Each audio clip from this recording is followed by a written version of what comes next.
I want to officially introduce you, Lauren Cassimatis, 15 plus year lawyer, criminal law specialist, owner of Gallant Law, owner of and founder also of Criminal Law Mums, and an absolute lovely, down to earth and knowledgeable and great practitioner. So welcome to Aston Legal Group interview number one. You're my first interviewee, so welcome.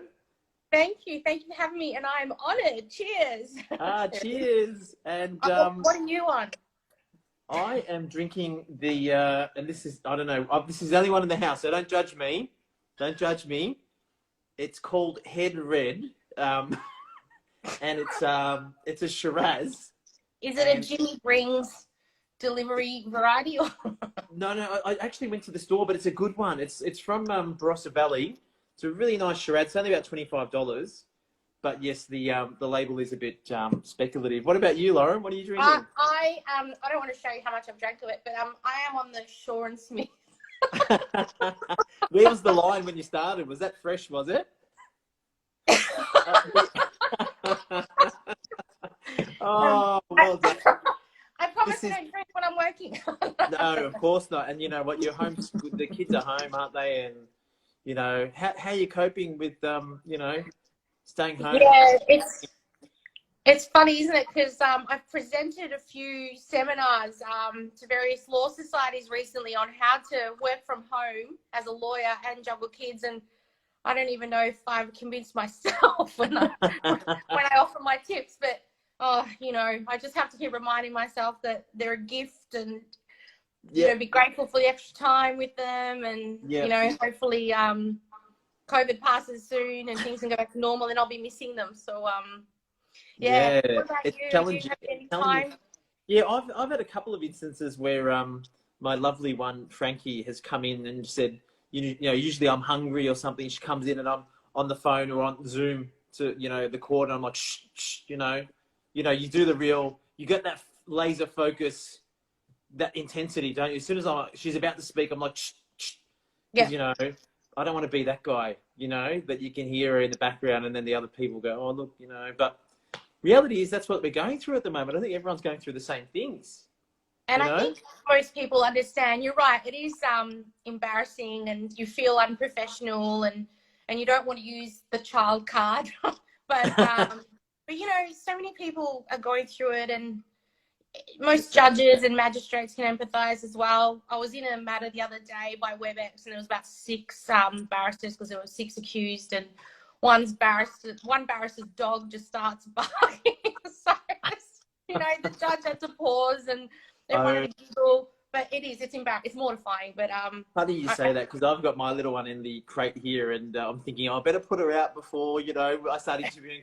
That's the last thing you want, isn't it? You go, oh, just wait, sorry everyone, I got to go and put my dog out for a week. Well, so she doesn't interrupt. She's happy now. She's eating, she's napping.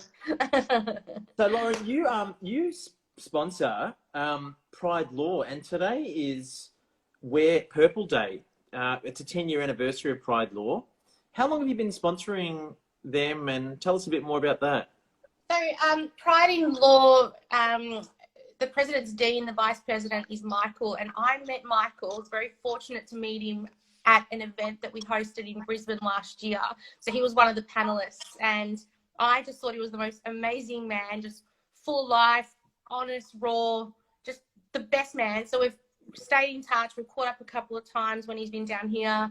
And so recently we had a discussion about me jumping on board as a sponsor. So I'm a new sponsor, but it's something that I've always stood by and really passionate about. So I actually feel very honoured to have been asked to be involved. And I know that Pride Law is now expanding to Melbourne. So I have been very honoured to be invited on the committee as well. So I'm a committee member. It's a great cause.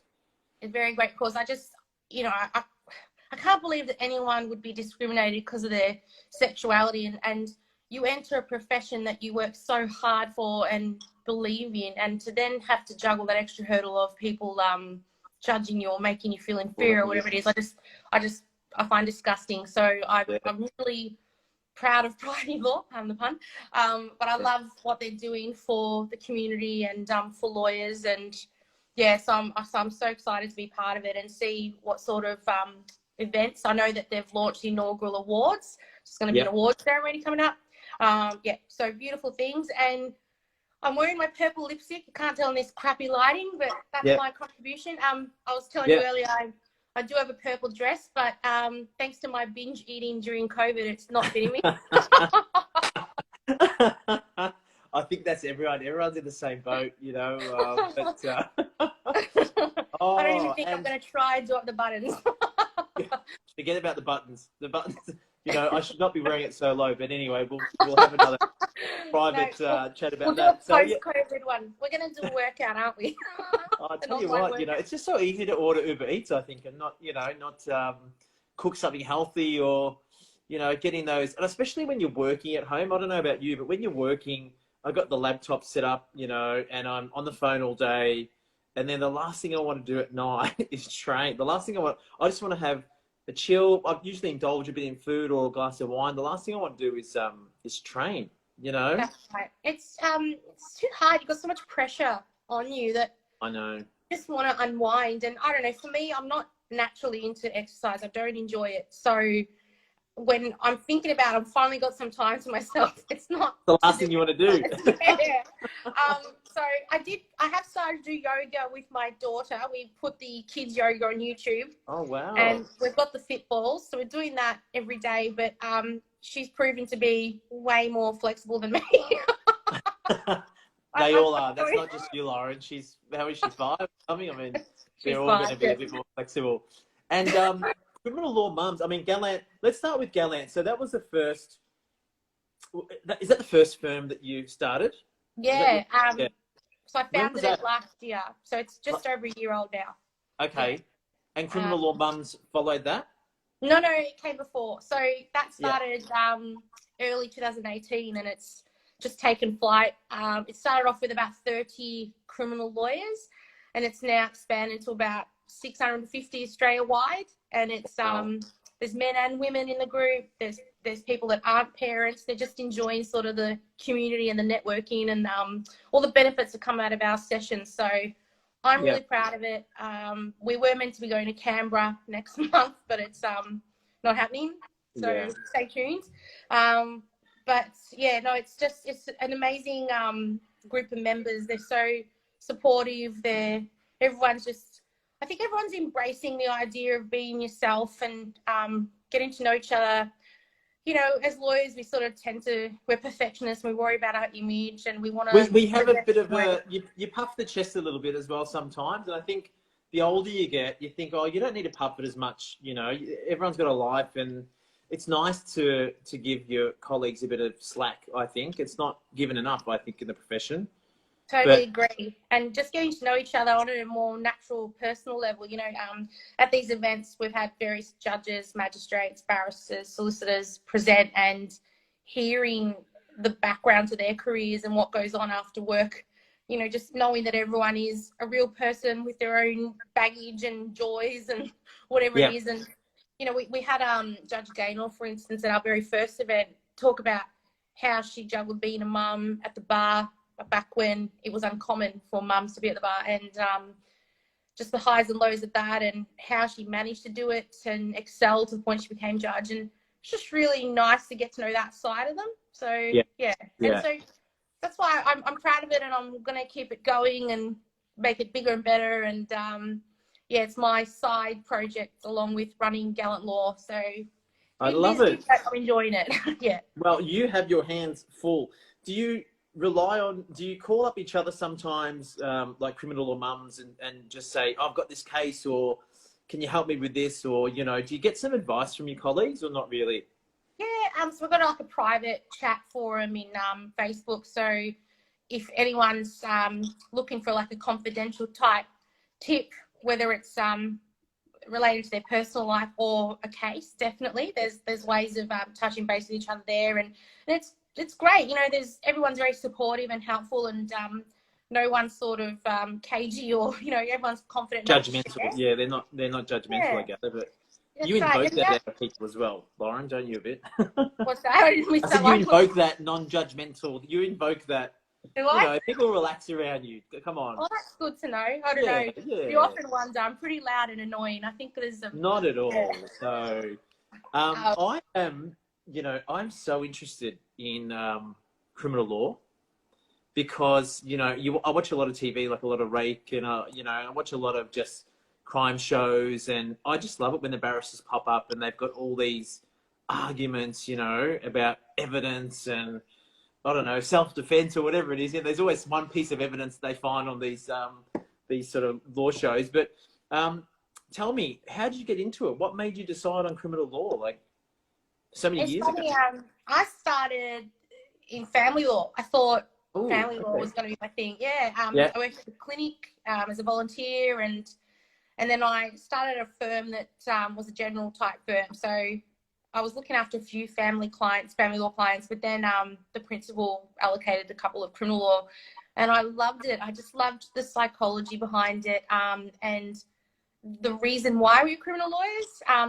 A lot of people wonder what on earth we're doing. Yes. Yeah. Me included. Bad guys. Yeah, but it's nothing like that. Everybody that commits a crime comes from. There's a huge vulnerability in their life. There's been tragic circumstances along the way. There's a lot of mental health issues, and that's what fascinates me. And that's what also makes me feel that everyone deserves a voice and deserves to have someone stand up for them and tell their story. And, it's not just as simple as just spilling the story out to a court. There's a lot of analysis involved as well. So we've got to analyse the evidence, work out if they've been charged with the right charge, or if there is a defence. So I love all the forensic analysis and really dissecting evidence. I just enjoyed it so much that I pulled back from family law. I get that.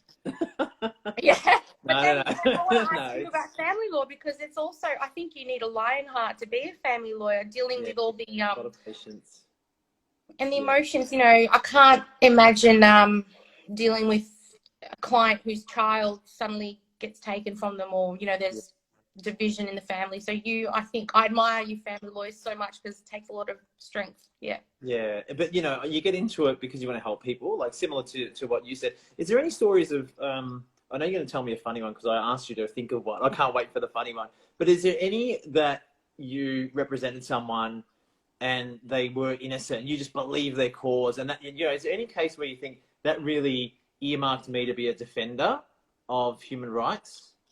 Yeah. Well, recently, I had a murder case where it was very it was horrific. It was very sad. Obviously, I felt very deeply for the victim and her family. And it was very tragic, and it was quite barbaric, actually, what happened. But I also felt so much for my client, because he was actually a young man that had a very troubled past, was a victim of abuse, significant abuse by his dad, had in high school quite a promising career as an athlete, had actually been poached. Wow. And was loved by his family. He had a lot of siblings that adored him, admired him, and then just one night he snapped, and this offence happened. And was any substance involved, or was there an argument or something? So this is what's very unusual about it all, is that he had been drinking that night, but no other substances. Luckily, Put it you're down. on the Put other it side away. of the screen. No. He'd been drinking. He was actually with the victim, in that they were family friends, so they'd been playing a card game that night with some other family members as well. No one ever picked it because everyone got along very well. There was no motive, nothing. And the alcohol caused this strange sort of blackout. And the next morning he woke up and had been shocked by what he did. So it was a matter of trying to work out why on earth he did it, what snapped, with no motive. He was known as a lovable family guy. It just happened so. How old was he? Obviously, if you can young, say. about 21 as well. So, his future's gone. So what was hard was trying to understand why he did it. He admitted it from the get-go. He was totally remorseful and gutted. So I went on this sort of investigation route, getting different experts to assess what started this, and whether there was sometimes it's a very rare defense, but sometimes an alcohol blackout can be defense, or a blackout. So Trying to work out whether that did amount to a full defence. Let me just write that down. Wait a second. No, I'm joking. Just kidding. I'm just Very kidding. rare. Very rare. Okay. Don't try it. but you know, he was very quiet guy, very mysterious. Yeah. And so we had psychiatrists assess him, neuropsychs assess him, but no one could pick it. All the experts were saying to me, "You've sent me a doozy, Lauren, like we just can't pick him." And a speech pathologist assessed him to work out if he could articulate any of his instructions properly. But that one I really felt for, because I know how heartbroken he was by his own behaviour, and his whole future's gone. He's now in jail for 20 years. He pleaded guilty. We got a great outcome in terms of the years. He could have faced a lot more, but the judge was also sort of understanding of his background and accepted that he was remorseful, and you know, he was a bit of a mystery. The more you do this, the more you think like, I know, I talk to my mum a lot. She's older. She's like 60s, but she's always like, oh, they're too soft on them, and, you know, they should just lock them up forever. But, you know, the more you do this, do you realize that there's so many factors that come into it? It's like a split thing, and there's alcohol, and there's maybe drugs, and all of a sudden this kid's in jail for the rest of his life, basically. Do you feel like that sometimes? Definitely. Or? Yeah, definitely. I feel that nothing's black and white. Nothing's simple in life. We've all got our, you know, I think everyone's got some sort of demon or there's good and evil in everyone, isn't it? You hear that so often. Yeah. And we've all experienced tragedies and disadvantages in life, but most of us have the right support persons behind us, or the you know, we've got access to the right medical resources or treatment to be able to moderate any behaviour so we can act rationally. So, you know, for me, I was raised by a successful father in a corporate role. I had a grandmother that looked after me, so she gave me all those traditional family values. I went to a good school. You know, I obviously had unlimited access to any medical, counsel, whatever it was. Great friends, just, you know, great sister. I was able to be able to, I had so much support around me that if I'm ever feeling low, I know how to act on it. I know how to rationalize it. And so I know how to move forward and not do anything stupid. But there are many people out there that don't have that. They weren't educated. They were abused as kids. There's a significant mistrust there, significant boundary breakdown. You know, you can't move on rationally. That they haven't had access to a psychologist or a GP or whatever it is. And so I always see it as how fortunate I am and how fortunate many of us are, and therefore I look at those who are disadvantaged and vulnerable and see it from that point and think about how can they move forward in their future. Like, I'm not just thinking about their case, I always think about beyond that, and I think about their family as well. So I'm very... Not many criminal lawyers would act like that, I think. You go over and beyond. But I don't know. You know, like that case I was just telling you about, you know, his mum, I always touch base with her and always did a welfare check on her because she was crushed. You know, she lost all her friends in the community because they obviously were angry at her. A lot of people do you feel like sometimes you cut a bit thin or spread a bit thin? Because, I mean, you've got such a big heart. I've known you for 20 years, like 20 plus years. We're giving our age away a little bit.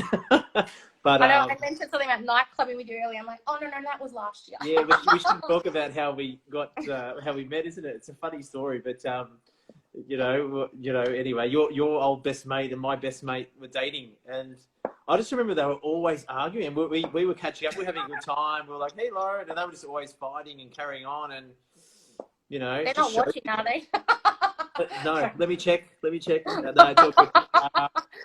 But it just shows you, like, that youth, that they're always arguing. There's always heated things. And, you know, I mean, I know pre-20, 21, you know, a lot of men just don't think sometimes. And, you know, it takes a while to grow up and realise there's consequences. But what I was saying is you spread yourself so thin and you still touch base with everyone. Do you ever struggle with, you know, where should I allocate my time? You know, am I a mum? Am I a wife? Am I a lawyer? Do you ever feel like that, or?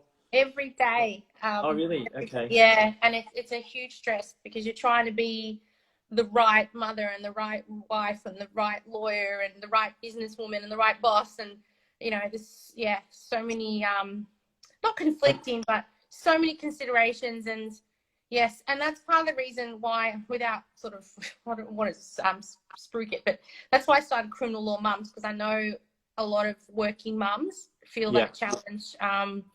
You know, you've got ambition. You've always been an ambitious person.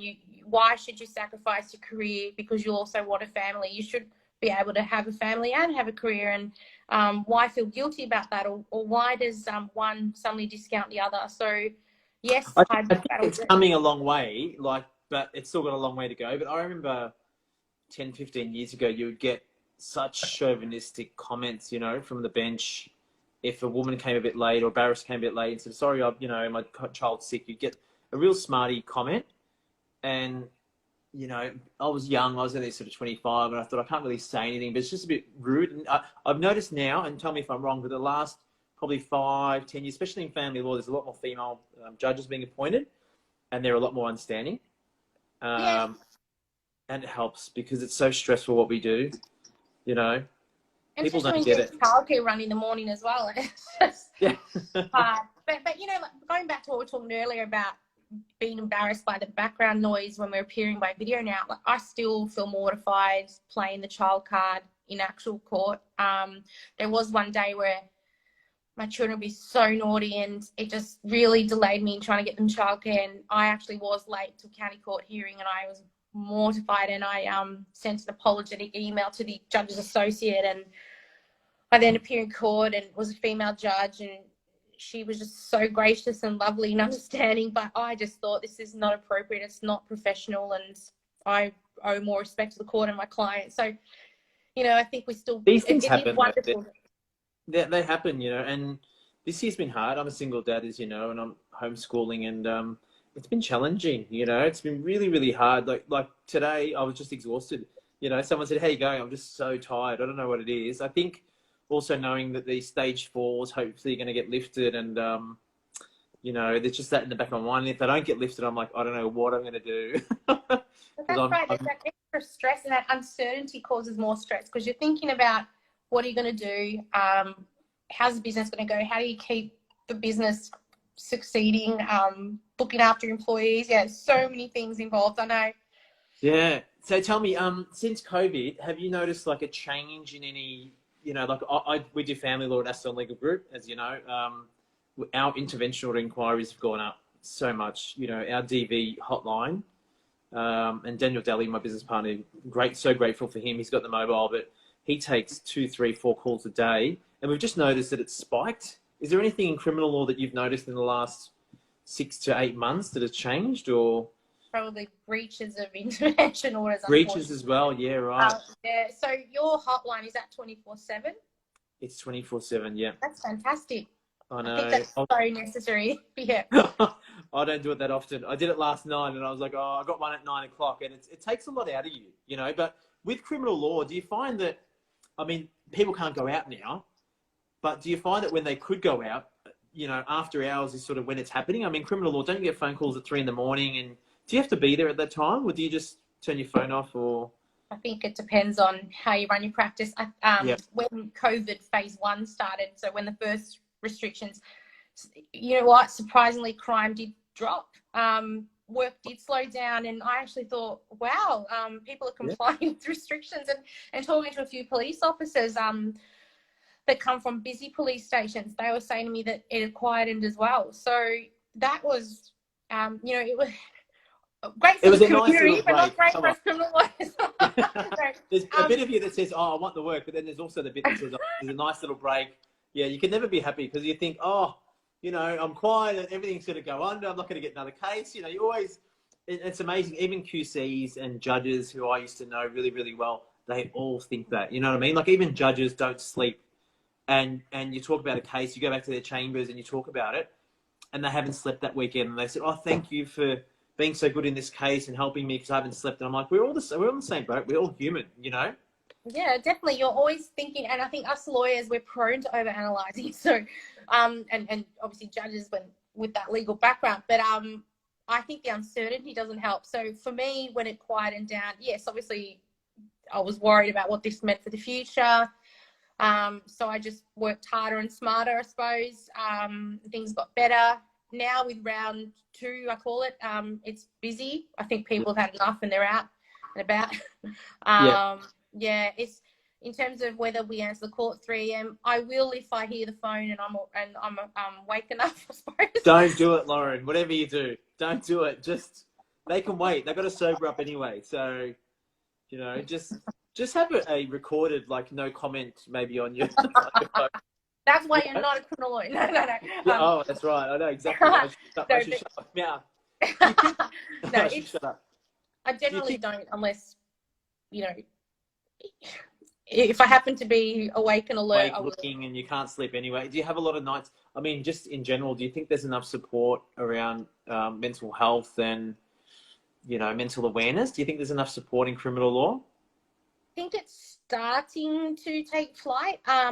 You may have heard about the tragic suicide of a magistrate a few years ago, and a very beloved magistrate. And so the court recognised the stress that they feel and the need for support.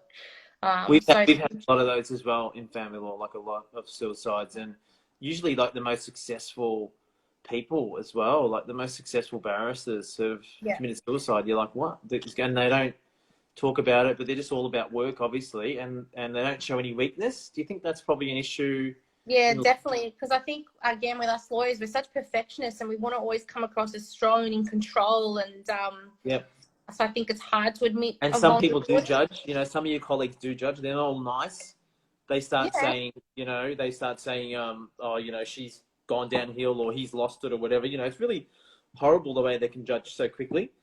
Oh, I think it's, and I just think we're all very cautious about exposing any kind of weaknesses. It's odd. So I think after that suicide, the courts have started to implement, or they have implemented, sort of mental health type programs. And I think they've also, you know, given magistrates a few more breaks and things like that, so they're not overwhelmed or burdened. In terms of criminal lawyers, I know that there are more organisations out there that are now starting to introduce wellbeing programs. You know, there's like, I know a lot of the barristers' clerks are offering them, different firms, organisations, something like Pride in Law, I think is fantastic. Yeah. But really, I think we need to get over the stigma around it. I think we need to accept that when we're all high achievers, we're extra hard on ourselves, and we should come together and work as a team on it. Yeah. So it starts from school, doesn't it? But I don't know about you, but you go to a grammar school, you want the best results, you want the best marks, and it just starts, and you're so hard on yourself, aren't you? You know, even when you get a 99, you're hard on yourself or whatever, and that flows on to life as a lawyer. And sometimes it can be a bit of a lonely life. Do you think at times as well? I mean, you're stuck in a trial, you're stuck in a case, and it's just you against, you know, against the world, really. Do you find that a bit, or? I think it's, my team's here. Hello, Gemma and Emma. Gemma, hello. Can you see them as well? Can you see them? Yeah. Hello. Oh, great. Well, they can ask, you can ask some questions. Ask some questions for Lauren. We want some juicy ones. They're probably too scared to. Don't just type to them. Don't ask me anything I don't know. Hello. She's waving. Hi, Gemma. No, I don't know. I think where the loneliness. Hi, Emma. I think where the loneliness comes from is people not understanding you or what you do. You know, like I've been to functions where I'm the only criminal lawyer there, or the only lawyer there. And the first thing they want to ask you about, and they do it in this sort of like reprimand type way, is why are you defending criminals? You get that more than any other question in the world. Yeah. Can you defend someone that you know is guilty? That must be like a standard question that you get at every gathering. Yeah. And that's when it feels lonely, because you're sort of feeling like you've got to justify yourself and your profession, and you know, and you're thinking, God, I'm here to party. Like, you know, leave it alone. You should say, and they're probably not smart enough to understand that probably to represent one innocent man, you know, and try and defend and mitigate the impact on, say, 100 guilty men, that one innocent life that you save is worth it, really. You know what I mean? Isn't it? Don't you think that? 100%. And not just the innocent ones, but the ones that have been wrongly charged.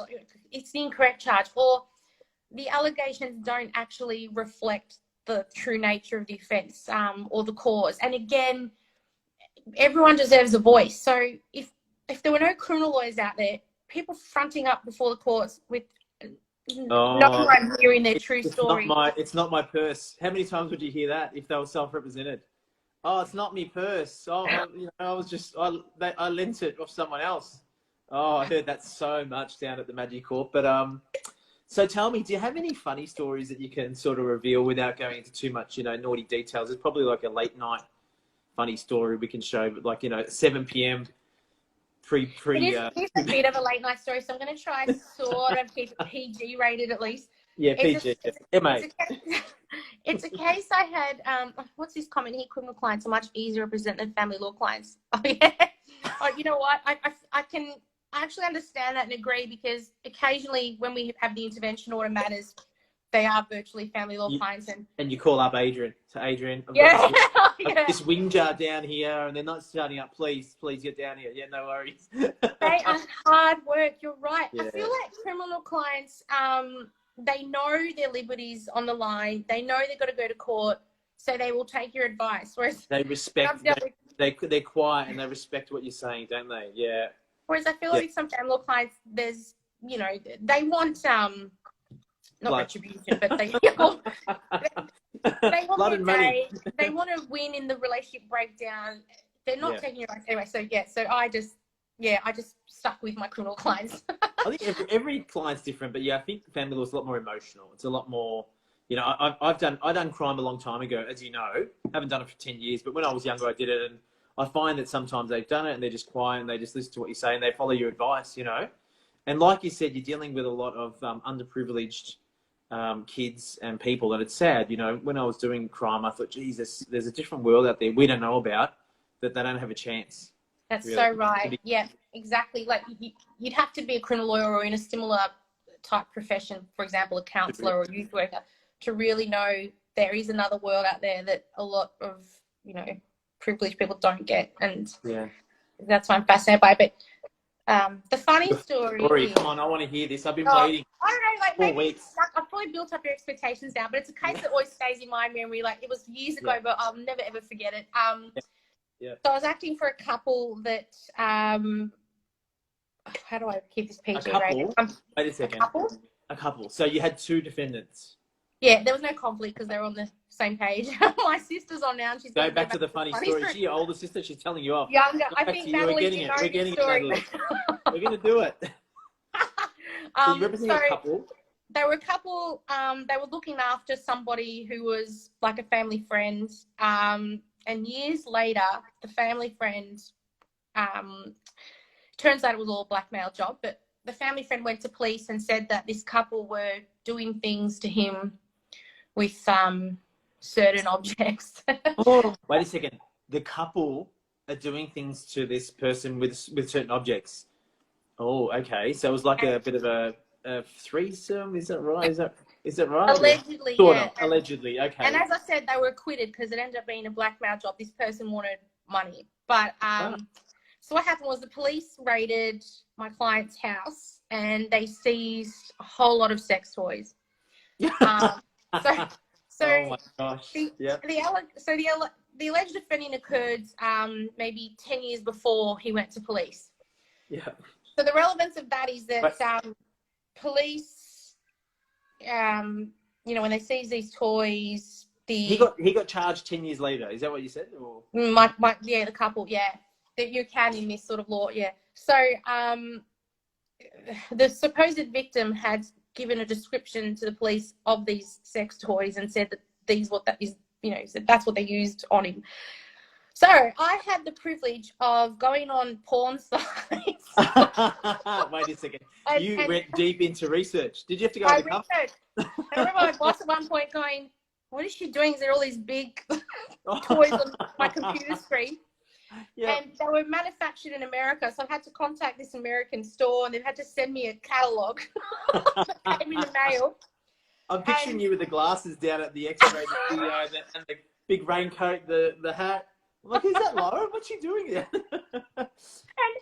But the thing is, I looked up the years they were manufactured, and they were manufactured recently. So these toys didn't exist. So that was one of the ways. So my sex toy. You went full investigative Sherlock Holmes. So you can do that. Obviously, you think, oh, the first thing you get to think laterally or forensically. Yeah, That's you have so to really good. pay attention to every detail. So anyway, we went to trial, and it was a very old conservative male judge, and and the sex toys got passed around the jury in exhibit bags. Oh no, really? And this old judge goes, Exhibit A, the ballsy big cock. No, he didn't. And I'll never forget it. And then he's like, Oh Exhibit my B, gosh. and then there was just this filthy names for all of them, and this Oh. old man is cringing as he's reading them out. Oh. But I'll You've never got to forget be. that. You probably got to be descriptive. So, Yeah, well, are you sitting there? Have you ever laughed? Like, did you laugh, or were you just had your head down and just like? Oh yeah, I was trying to bite my tongue so I didn't laugh. Yes. You can't really. There's some situations where, there's a piece of evidence, and you think, oh my god, that is hilarious. Like even in family law, it's quite personal, and they say some things sometimes, and you're just like, oh my god, and you just can't laugh, can you? You got to keep a straight face, and I usually go straight to the writing. Yeah, that's what I was doing, and I was just like trying not to shake. And the jury are passing these exhibit bags around to each other to look at the toys. Oh my god! The magistrate didn't, give it a good. He didn't size it up, did he? You hope one wouldn't go missing. Huge. Oh my gosh! You wouldn't hope the magistrate said, "Look, I got to take this home." It was a county court judge. It was like. Oh. A real old conservative one, and the jurors' faces were repulsed. Like, I think they were just appreciating they were in plastic airlock bags. But these clients were found not guilty, and it all came out during the trial that they were being blackmailed. Like the victim ended up admitting it. Horrible, isn't that horrible? It's disgusting. But then I got a call from the court months later going, there's a box for you to collect, just some exhibits for an old case of yours. I'm like, okay.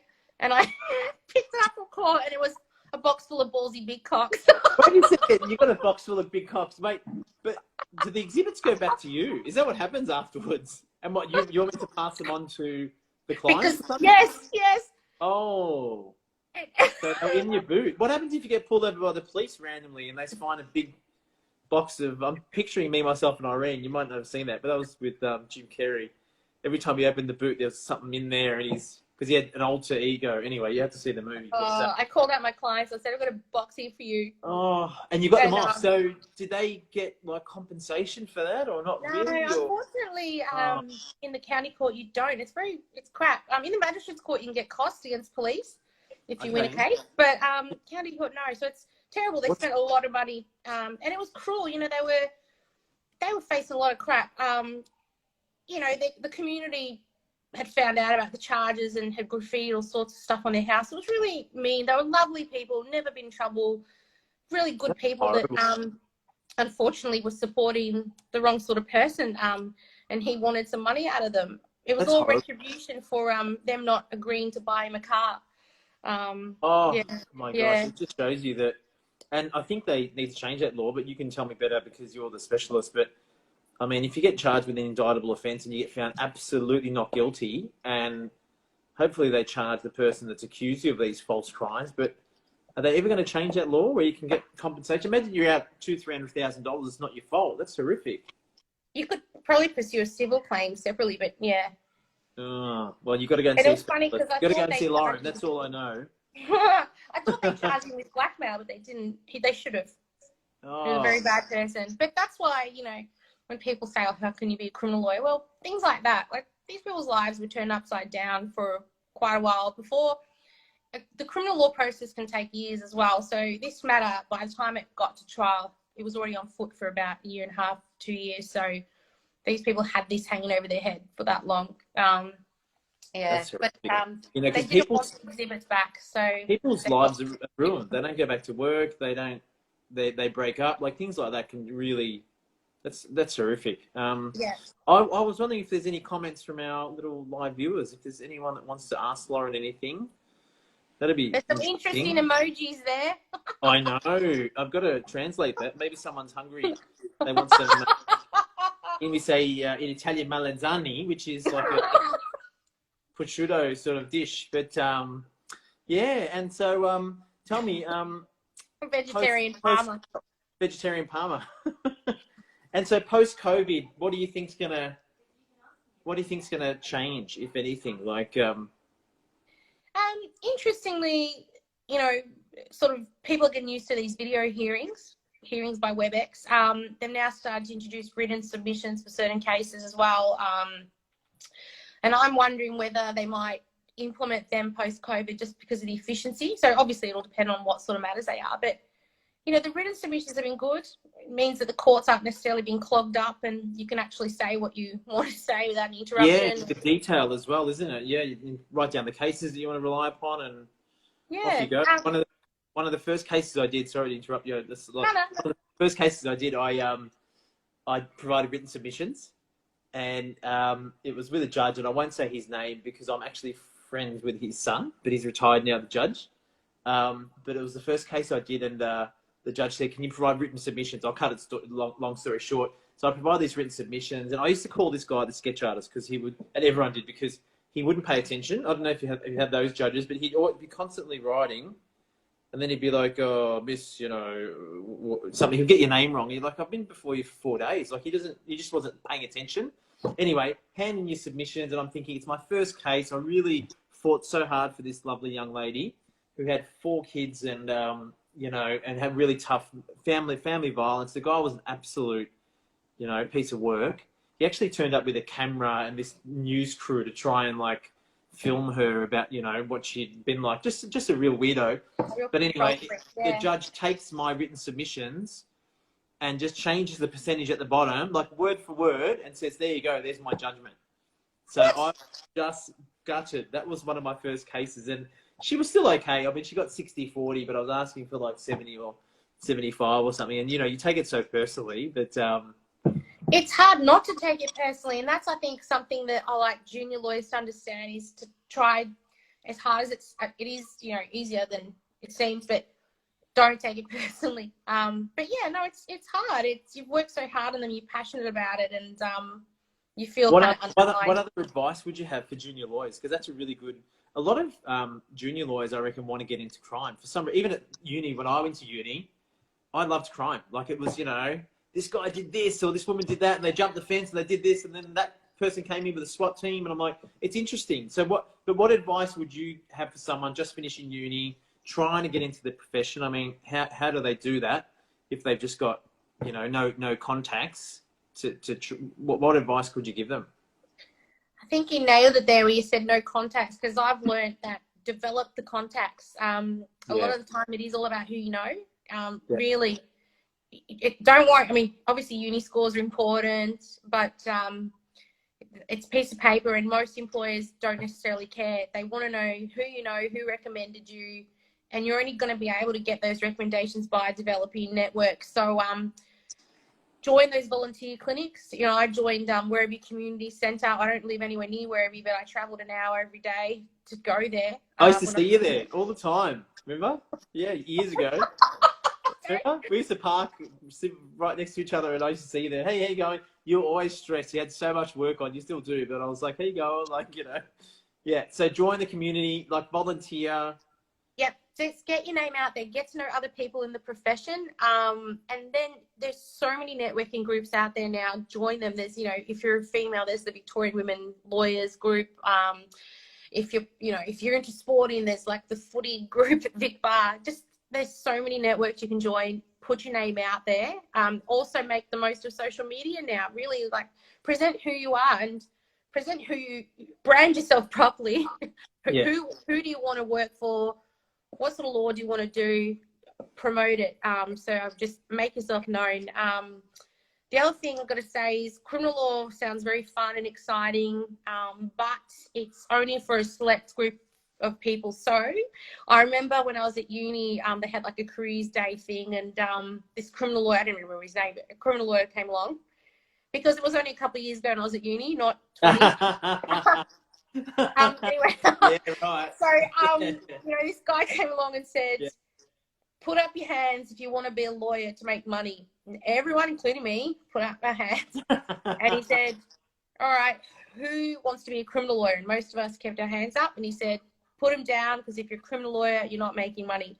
Yeah. And I've got to say that obviously there's certain avenues you can take where you can make money, but generally criminal law doesn't pay well. You're dealing with a lot of disadvantaged people that can't afford legal representation. And you know, I was talking to a corporate lawyer recently that told me how she quoted a client $500,000, and I'm thinking, wow, I quoted my client 1,100 yesterday. That's the difference. And he said, I don't even have that. I've got a packet of cigarettes. Like, yeah, so Come on. you know that's the difference. And obviously having a thick skin is important, which you do develop. It doesn't come naturally. And you've got to be a quick thinker and quick to think on your feet. You've got to I've seen some comments here. Don't Very burn true. bridges. Complete law Definitely. support saying don't burn bridges. You never know who you'll bump into later in your career. I think that's really important as well because, you know, I was opposed to someone once many moons ago and she just started and I tried to help her just by saying, you know, you got to give your appearance, and she didn't know, and because they were going to proceed undefended. And I said, look, she was my opponent. You know me, I'm quite helpful. I said, you got to go give your appearance. And she lashed out at me and, you know, and then that comes back around because you think, okay, I'm not going to give that person a job if I'm conflicted. I'm not going to get them on a brief that I'm with. I'm not going to try and help them. And, you know, so I think, yeah, don't burn bridges. Be polite. Be firm when you're dealing with people, but be polite. And you never know where you're, you know, my greatest supporter at the bar was a solicitor that I was opposed to, you know, and because I was nice to him, and he actually had a deficiency in his documents, and I said, "You got a deficiency," and he's looking at me like, "Why are you telling me that?" And I thought, because you know what, it's going to slow down the process anyway. Because when I come back, the judge is going to tell you, my client's going to have to pay money to come back again. So I just said, you probably want to look at this if you're arguing that. And you know that person that was about 14 years ago, he briefs me, he supports me still to this day, and we're really, really good friends. And he said, no one's ever done that the way that you were. You're just like a true gentleman. So I think it's important. You made like a genuine impression, and that's why I think it's important to just be yourself. When I said earlier about promoting or branding yourself, brand who you really are and what you stand for, and continue that. So as Adrian's example in court, be that person that you want people to know you are. You can't change who you are, I suppose, but yeah, don't put on a double face or a alter ego, if you like. Be yourself, be clear, be polite, be firm. Yeah, so. That's right. And I think also there is it's important to also know your worth as well, because you will meet toxic people. I've got to say that. So do, you know, and we're not trying to say that keep them all in your life as well, you know, kind of determine who's right to keep in your life and who's not. But as Adrian said, you never know who you'll make an impression on and who will help you down the track. You know, just before I started Gallant Law, I was asking a few other people that have their own law firms, you know, any tips, business tips. And a couple of them said to me, you will get referrals from the people that you least expect to get referrals from. Yes. And that's interesting. And that's been 100% true, because you just don't know who you'll impact. And so it's important to just, as Adrian said, be polite, be yourself. And exactly, you never know what will bite your ass and what will reward you. And so tell me, Loza, for any potential like criminals out there, what advice would you give them? You know, what would you say? Just number one, don't do it, of course. But if you do something, then I'll be out of a job. No, I'm joking. Yeah. I think the most important thing is if you've got police knocking on your door or, you know, sniffing around, contact a lawyer first. It's easy to think that you know the law or you know your rights or you know where you stand, but you just, you know, police have certain skills, certain training. They try to drag it out of you. They've got information that you don't know they have. 100% contact a lawyer first. Just get some peace of mind. Most criminal lawyers offer free initial advice, so it's not going to cost you anything. Just a call and get some peace of mind, bit of guidance, and then just keep on. Is it hard representing a criminal when you know they this is the question we were talking about before, isn't it? You get that probably asked that so many times.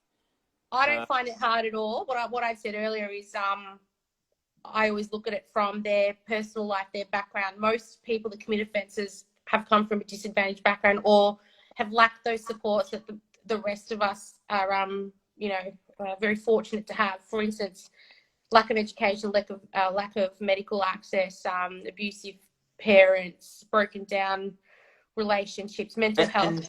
So there's Yes, so many and things there. and also, you know, you get a lot of clients that the police throw the book at them, you know, and they charge them things that they haven't even done, and they throw things in there, and you're like, whoa, wait a second, you know, or even if it's a bit of self-defense, sometimes really they just sort of choose a side and they go bang, and they're going to pin someone. And so I don't think it's always black and white. If you agree, don't you think there's a lot of grey there? And Definitely.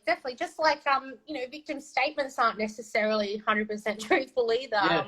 So you've got to be very careful in how you analyze the evidence, and if you are going to advise your client to plead guilty, knowing what exactly they're pleading guilty to, knowing if that's an accurate reflection of what took place, and also knowing what it means for them in terms of repercussions, because sometimes, and this is, you know, people ask me, oh, well, how do you do it? But criminal lawyers also think about community welfare. So yeah, sometimes just slamming someone in jail is not going to benefit the community. Sometimes they're you've got going to to go focus back and do the same thing straight away, aren't That's they? right. So focus on their rehabilitation instead. And that's a part of our job as well, is trying to identify the most appropriate outcome for them. Yeah. It's not only good for them, but good for the community. So, you know, now there's more and more sort of rehabilitative focused sentences, and it must be frustrating as a magistrate to get people coming back before you again and again, just when they don't get that support, they don't get the rehabilitation services, the counselling services, and because it's always underlying issues as to why they keep offending. There's always something that you've got to get to, I suppose. And it's gut-wrenching when your client calls you back and says they're in trouble again. I know Gemma, if she's still on there, you know, we got a call some months ago from police to say one of our clients had been arrested again. And when they said his name, we were both like, no, not him. Like, he had everything going for him. Nice. You get that, you can have nice clients, and you just think, what's going on? Why did you do this? You know, why did you steal money or do whatever it is? Yeah, it's Lauren, I could talk to you for days and days. It just feels like I never get enough knowledge. I just want to pick your brain forever and ever. But I think one thing's for certain: if someone does get in trouble, call Lauren. I know you're going to be my first phone call. Not that I would, but if anything happens and someone wants to extort money from me, I'm going to be like, Lauren, what do I do? But yeah, you know, I think you've really given some insight into what it's like, and thank you so much for your time. Gallant Law, Criminal Law Mums.